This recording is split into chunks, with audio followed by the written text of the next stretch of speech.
ভাবি সাহেব, মেম্বার সাহেব কই? হয় আমার বটির ডরে পালাইছে, নাইলে শরমে গলায় দড়ি দিতে গেছে। ভাবি সাহেব, ওইদিকে তো ভয়ঙ্কর ঘটনা ঘটে গেছে।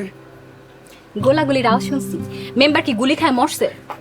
না, মাস্টারের বুকে গুলি লাগছে। মাস্টার মনে হয় বাচ্চা নাই। কি কইতাছে?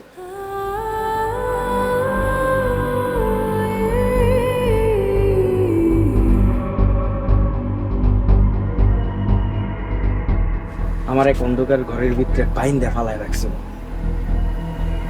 নির্বাচন শেষ, আমিও শেষ। মাস্টারও শেষ। ওরে গুলি করে ওর বুকটা ছাসরা করে দিছি। হাসপাতালে নিয়ে গেছে। বাঁচবো না। মাস্টারের লাশ হাসপাতাল থেকে নিয়ে বাইর হইছে।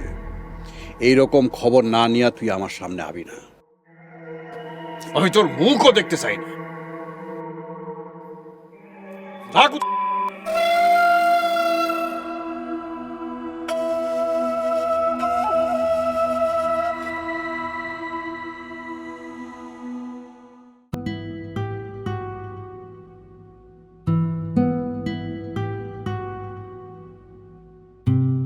চেয়ারম্যানিতে হাইরা তুমি কিন্তু কামটা খুব খারাপ করছো। তো সেই শোকে যে তুমি খাওন দাওয়ান বন্ধ করে দিছো, এটা কিন্তু একদিকটা ভালো হয়েছে। সব খাওন হ্যান আমি একলা খাইতে পারি। সারাটা জীবন গেল তোমার খাউন খাউন করে। মইরা খাইতে গিয়ে কেডা মরছে? এখনো মরেনি। আপনাদের কপাল ভালো। চেয়ারম্যানের কপাল কালা? আরে চেয়ারম্যান নিজেই তো কাইলা চেয়ারম্যান, হ্যাঁ আমার কপাল সাথে হইব কেমনে? উনি কিন্তু এখন আর চেয়ারম্যান নেই। এখন এই এলাকা নির্বাচিত চেয়ারম্যান হচ্ছে রাতুল মাস্টার। এই তুমি তো যাও। চেয়ারম্যানের কপাল কালা, কাইলা চেয়ারম্যানের কপাল কালা।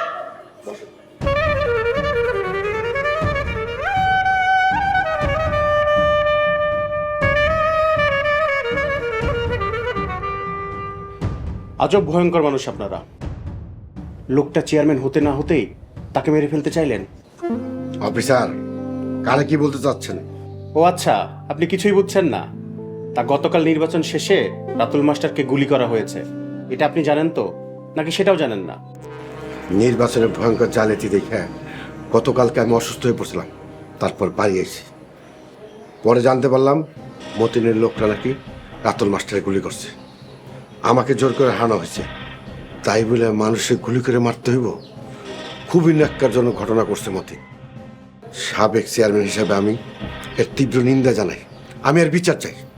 খুব ভালো কথা, কিন্তু মানুষজন যে বলছে আপনার ভাগিনা খয়ের গুন্ডা পান্ডা নিয়ে মাস্টারকে গুলি করেছে। বাহ বাহ বাহ অফিসার, আমি আসছিলাম বাড়িতে, আমার ভাগিনা আসলো হসপিটালে, আর আমার ভাতিজি আসলো থানা হাজতে। আমার বউ রাতুল মাস্টারে গুলি করছে নাকি? ফর ইয়োর কাইন্ড ইনফরমেশন, আপনার ভাগিনা দুপুরবেলা হাসপাতাল থেকে ছাড়া পেয়েছে, আর ঘটনা ঘটেছে সন্ধ্যার সময়।